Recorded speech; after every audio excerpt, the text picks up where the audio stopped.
1965 سے 1971 تک کا زمانہ ایک خواب کی طرح یاد ہے۔ بس ایک ہی آرزو ہوتی تھی دل میں کہ اپنے ان ساتھیوں کے سامنے روزے قیامت شرمندہ نہ ہونا پڑے، جنہوں نے اس مقدس مشن میں اپنی جانیں نچھاور کی تھیں۔ 70 کے آغاز میں خصوصی انٹیلیجنس کورس پاس کرنے کے بعد میری ذمہ داریاں اور زیادہ بڑھ گئی تھیں۔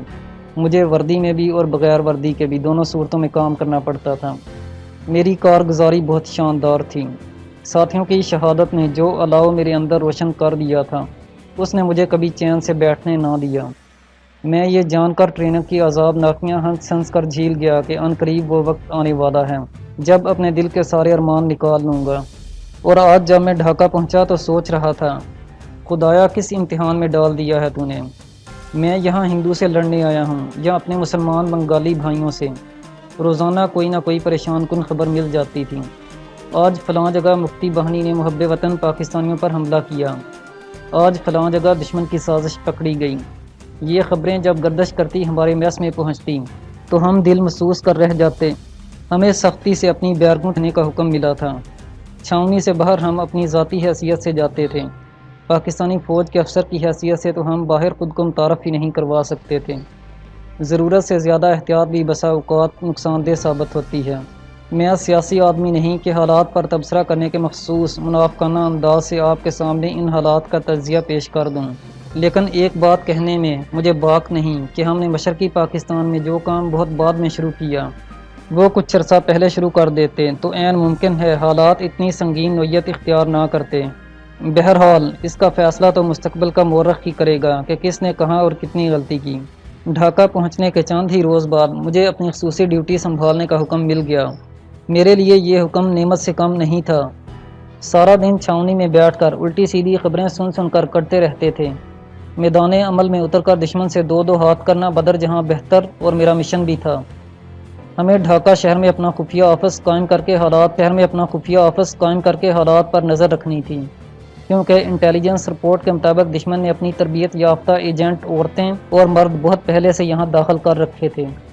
بھارتی انٹیلیجنس را کی تربیت یافتہ عورتیں تو اپنے فن میں یکتائے روزگار تھیں۔ اعلیٰ طبقے میں اپنا اثر و رسوخ قائم کرنا، بڑے اور اہم مناصب پر فائز افسران سے مراسم استوار کر کے اپنے مطلب کی معلومات حاصل کرنا اور انہیں سرحد پار پہنچانا ان کی ڈیوٹی تھی۔ اس سلسلے میں بھارتی انٹیلیجنس کی خوش قسمتی یہ بھی تھی کہ اسے اپنے کام کے لیے بہت سے مقامی غدار میسر آ گئے تھے۔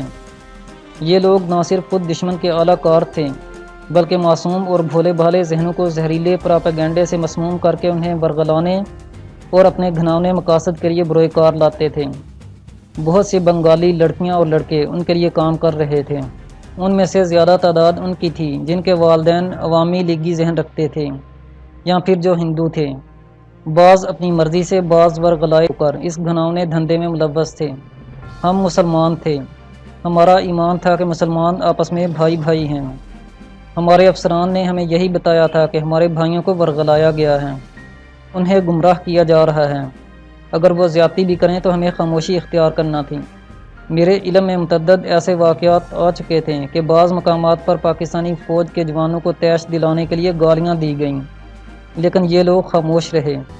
انہیں برا بھلا کہا جاتا تو اپنا منہ دوسری طرف پھیر لیتے۔ اپنے ہی بھائی بندوں کے قتل کے مناظر دیکھ کر ان کے دل خون کے آنسو ضرور روتے تھے، لیکن وہ کچھ کر نہیں سکتے تھے۔ ضوابط نے ان کے ہاتھ باندھ رکھے تھے۔ جو لوگ راہ کے لیے کام کر رہے تھے ان کے ماتھے پر کچھ نہیں لکھا ہوتا تھا، نہ ہی وہ باوردی لوگ تھے۔ ہماری پیٹھ میں چھرا گھونپنے والے یہ معصوم اور بھولے بھالے بنگالی جب ہمیں ملتے تو یہی دکھائی پڑتا تھا کہ وہ سب ہمارے اپنے ہیں۔ وہ پاکستان کی بقا اور سلامتی کے لیے مر جانے کی قسمیں کھایا کرتے تھے۔ ہمارے حوصلے بلند کرتے رہتے تھے۔ ان کے منہ میں موجود رام رام کی مالا تو ہمیں سنائی دے جاتی تھی، لیکن ان کی بغلوں میں چھپے خنجر ہمیں دکھائی نہیں دیتے تھے۔ یہ ایسے معصوم درندے تھے جو ذرا موقع ملنے پر زہر میں بجھے ان خنجروں کو فوراً اپنی بغل سے نکالتے اور اپنے ہم وطنوں کی پیٹھ میں گھونپ دیتے۔ بنیادی طور پر میری یہی ڈیوٹی تھی کہ میں ایسے موضوعوں پر کڑی نظر رکھوں، ان کو تلاش کروں، پاتال سے نکالوں اور کیفے کردار تک پہنچاؤں۔ میں نے اس کام کی خصوصی تربیت حاصل کی تھی۔ میں یوں بھی پیشہ ور کمانڈو تھا۔ مغربی پاکستان کے بیشتر سرحدی علاقوں میں ایسی کئی خطرناک مہمات انجام دے چکا تھا۔ مجھے نامساد حالات میں اپنے ذہن کو بیدار رکھ کر اپنے حواس کو بحال رکھ کر کام کرنے کا ڈھنگ آتا تھا۔ لیکن اس روز جب ڈھاکہ شہر کے راجر باغ پولیس لائن کے نزدیک قائم شدہ اپنے خفیہ آفس کی طرف جیپ ڈرائیو کرتا جا رہا تھا تو مجھے رہ رہ کر یہی سوچ کھائی جا رہی تھی کہ اس ماحول میں جہاں سارے اپنے ہیں، اپنوں کے بھیس میں چھپے غیروں کے اعلیٰ کاروں کو میں کیسے شناخت کروں گا۔ میں سول کپڑوں میں ملبوس آرمی کی جیپ چلاتے ہوئے اکیلا ہی اپنے آفس کی طرف جا رہا تھا۔ شام ڈھاکہ کی سڑکوں پر دبے قدموں اترنے لگی تھیں۔ شام اترنے پر ایک خاموش اور پر اسرار سی ہوا، جس میں یہاں کی مٹی کی مخصوص باس گندی ہوتی ہے، ہولے ہولے پورب سے پچھم کی طرف رینگ رہی تھی۔ گزشتہ 3-4 روز سے وقفے وقفے سے ہونے والی بارش اب تھم چکی تھی، لیکن آسمان بادلوں سے ڈھکا ہوا تھا۔ ڈھاکہ پر وحشت و بربریت کے سائے روز بروز گہرے ہو رہے تھے۔ سرے شام ہی لوگ کاروبار زندگی سمیٹ کر گھروں میں دبک جاتے تھے اور تخریب کار سڑکوں پر نکل آتے تھے۔ ہمیں ان دنوں خصوصی ہدایات جاری کی جاتی تھیں، جن میں سے ایک یہ بھی تھی کہ ہم اشد ضرورت کے بغیر شام ڈھلنے کے بعد بلا وجہ اپنے ٹھکانوں سے باہر نہ نکلیں، کیونکہ گھات لگا کر حملوں کا سلسلہ شروع ہو چکا تھا۔ میں نے کبھی ایسے احکامات اور احتیاطوں کو دل سے قبول نہیں کیا تھا۔ یوں بھی میری ڈیوٹی تو سول تھی، میں وردی میں تو ہوتا نہیں تھا، اس لیے شاید میں نے لاشعوری طور پر خود کو ان احکامات سے مستثنیٰ جاننا شروع کر دیا تھا۔ میں جس سڑک پر جیپ چلاتا جا رہا تھا، وہاں سڑک کے دونوں اطراف پام کے گھنے درختوں کے سوا اور دور دور تک کوئی ذی روح دکھائی نہیں دے رہا تھا۔ بادل گھنے ہونے کی وجہ سے اندھیرا معمول سے زیادہ تھا، اس لیے میں نے ہیڈ لائٹس روشن کر دی تھیں۔ سڑک دور دور تک ویران تھی۔ اچانک مجھے سنبھل کر بیٹھنا پڑا۔ ہیڈ لائٹس کی روشنیاں اب ایک لڑکی پر مرکز سو رہی تھیں۔ میں نے ونڈ سکرین پر مکمل انہماک سے نظریں جمائیں۔ سامنے سڑک کے عین درمیان ایک لڑکی دونوں ہاتھ مدد کے سے انداز میں اوپر اٹھائے مجھے رکنے کا اشارہ کر رہی تھی۔ سڑک کے درمیان اس طرح اچانک ایک لڑکی کا سامنے آ جانا حادثہ ہی کہلا سکتا ہے۔ بلا شبہ یہ حادثہ بعد میں میری زندگی کا سب سے بڑا المیہ بنا، لیکن تب میں نے اپنی تربیت کے مطابق فوراً ہی سوچا تھا کہ میں کسی سازش کا نشانہ بننے والا ہوں۔ ان دنوں پاکستانی فوج کے اکا دکا افسروں اور جوانوں کو گھیر کر ان پر حملہ کرنا مکتی باہنی کے تربیت یافتہ درندوں کا دل پسند مشغلہ تھا۔ مجھے ان لوگوں کے ذرائع اطلاعات کے متعلق بھی خوش فہمی نہیں تھی، آخر یہی بنگالی ہمارے ساتھ کام کرتے تھے۔ کسی کو ثبوت کے بغیر غدار کہنا یا اس پر شک کرنا ہمارے اصولوں کے خلاف تھا، اور یہ لوگ بھی اپنے ماتھے پر غداری کا لیبل سجا کر کام نہیں کرتے تھے۔ یہ الگ بات ہے کہ اپنی سی کر گزرنے میں کبھی چوکتے بھی نہیں تھے۔ میری خدمات کی نوعیت ہی ایسی تھی کہ میں ان کا اولین شکار بنتا۔ عین ممکن تھا کسی آستین کے سانپ نے تخریب کاروں کو مطلق کر دیا ہو کہ میں اکیلا اس سڑک سے گزروں گا، اور یہ ان کے لیے ایک خاصی کارآمد اطلاع تھی۔ مجھ جیسے فوجی کو نکل جانے کا موقع دے کر غالباً وہ کفران نعمت کے مرتکب ہونا نہیں چاہتے تھے۔ میں نے ایک لمحے کے لیے یہ سوچا کہ بھلے لڑکی کو جیپ کے پہیوں تلے کچل ڈالوں، لیکن مجھے نکل جانا چاہیے۔ کچھ بھی ہو سکتا تھا، لیکن میں بہرحال میری غیرت ایمانی نے یہ گوارا نہ کیا کہ ایک بے یار و مددگار عورت کو، جس نے عین ممکن ہے واقعی مصیبت زدہ ہونے کی وجہ سے مجھے روکنا چاہا ہو، اس طرح چھوڑ کر بھاگ جاؤں۔ ڈیش بورڈ میں رکھا پستول میں نے اپنے ہاتھ میں پکڑ لیا۔ پستول ہمہ وقت فائر کرنے کے لیے تیاری کی حالت میں رہتا تھا۔ لڑکی کے بالکل قریب آنے پر میں نے زور سے بریک لگائے۔ پستول میرے بائیں ہاتھ میں تھا اور لڑکی دائیں طرف کھڑی تھی۔ خدا کے لیے میری مدد کیجیے، اس نے میرے کسی استفسار کے بغیر بڑے ملتجی لہجے میں کہا۔ میری آنکھیں بیک وقت لڑکی اور ماحول کا جائزہ لے رہی تھیں۔ میں نے تربیت کے مطابق بریک لگانے کے صرف چند سیکنڈ بعد ہی سڑک کے چاروں اطراف خطرے کی بو سونگھنے کی کوشش شروع کر دی تھی۔ بیٹھ جاؤ، راستے میں بات کریں گے۔ میں نے انجن بند نہیں کیا تھا، اور بات کہنے کا انداز ایسا تھا اگر اس نے انکار کیا تو میں ایکسلریٹر پر پاؤں دبا کر جیپ بگا کر لے جاؤں گا۔ شکریہ، لڑکی نے کہا، جیسے اسے اس بات کی توقع تھی۔ اس کے ساتھ ہی وہ قریباً بھاگ کر بونٹ کے آگے سے چکر لگا کر میرے بائیں ہاتھ سیٹ پر بیٹھ گئی۔ اس کے بیٹھتے ہی میں نے فوراً اسٹیئرنگ گھمایا اور جیپ کو اسی راستے پر بھگانے لگا جدھر سے میں آ رہا تھا۔ میں نے لڑکی کے چہرے کا جائزہ لیا۔ اس کے چہرے کی کیفیت چند لمحے کے لیے ضرور بدلی تھی، پھر وہ نارمل ہو گئی۔ یہ صورتحال قدرتی بھی ہو سکتی تھی، یا پھر میں اس کی توقعات کے برعکس ان کے جال سے نکل گیا تھا۔ جو بھی تھا، ابھی میں کسی فیصلے پر پہنچنا نہیں چاہتا تھا۔ میں نے بطور احتیاط یہ راستہ چھوڑ دیا تھا اور ایک ذیلی سڑک سے لمبا چکر کاٹ کر اپنی منزل کی طرف جانے کا فیصلہ کیا تھا۔ میرا یہ قدم 100% احتیاطی تھا۔ میں نہیں چاہتا تھا اگر صورتحال وہ ہے جس کی توقع تخریب کاروں سے کی جا سکتی ہے تو میں ان کے لیے ترنے والا بن جاؤں۔ کیا نام ہے تمہارا؟ میں نے اپنے سامنے شیشے پر نظریں جماتے ہوئے اسے دیکھے بغیر پوچھا۔ عظمیٰ، اس نے جواب دیتے ہوئے گردن میری طرف موڑ لی تھی۔ کیا بات ہے، تم اتنی گھبرائی ہوئی کیوں ہو؟ میں نے ایک اور موڑتے ہوئے پوچھا۔ دیکھیے، وہ بات نہیں جو آپ سمجھ رہے ہیں۔ آپ شاید آرمی افیسر ہیں، اس لیے۔ اس نے بڑا نفسیاتی حربہ آزمایا۔ شاید اسے یہ شک تھا کہ میں اسے مشکوک سمجھ رہا ہوں۔ ان حالات میں ہم دونوں کی سوچ ٹھیک تھی، لیکن اسے شاید میری سوچ سے الجھن ہو رہی تھی۔ میں سمجھا نہیں، تم کیا کہنا چاہتی ہو؟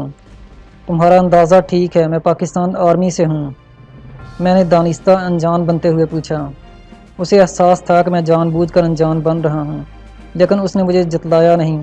میری بات سن کر وہ چند لمحوں کے لیے خاموش رہی، پھر کہنے لگی، میرا مطلب تھا آپ شاید مجھے کوئی گمراہ بنگالی لڑکی سمجھیں۔ اس نے اب ذومعنی بات کی تھی۔ جب تک آپ مجھے کچھ بتائیں گی نہیں، میں کیسے کوئی رائے قائم کر سکتا ہوں؟ میں نے اس کی بات کا بھرم رکھتے ہوئے کہا۔ میں ایڈن کالج میں BA کی اسٹوڈنٹ ہوں۔ ادھر ہم لوگ پکنک منانے آئے تھے، میں اور میری سہیلیاں، ان کے دوست بھی ہمارے ساتھ تھے۔ بہت بدتمیز لوگ تھے، اس نے روحانسی ہو کر کہا۔ عدالت پر قابو پانے کی کوشش کر رہی تھی۔ میں نے خود اسے مخاطب کرنا مناسب نہ سمجھا۔ ابھی تک اس کی طرف نظر بھر کر دیکھنے کی ہمت بھی نہ کی تھی۔ بادل گہرے اور نیچے ہونے لگے تھے، جو اس بات کی نشاندہی کرتے تھے کہ کسی بھی لمحے بارش آئی کہ آئی۔ میں چاہتا تھا کہ بارش کے آغاز سے پہلے اس سے جان چھڑوا دوں، ورنہ زیادہ دیر لگتی۔ یہاں بارش گزشتہ چند دنوں سے اتنی تیز ہوتی تھی کہ اس میں ڈرائیونگ کرنا خاصا مشکل ہو جاتا تھا۔ پھر وہی ہوا جس کا مجھے خدشہ تھا۔ اچانک بڑے بڑے سے اولے گرنا شروع ہو گئے۔ اس کے ساتھ ہی لڑکی نے باقاعدہ رونا شروع کر دیا۔ میرے خدایا، میں نے سوچا، میں کس مصیبت میں پھنس گیا ہوں۔ اس حالت میں اسے میرے ساتھ دیکھ کر کوئی کچھ بھی رائے قائم کر سکتا تھا۔ سڑک ویران تھی، لیکن یہ ضروری نہیں تھا کہ دیر تک یہ صورتحال رہے۔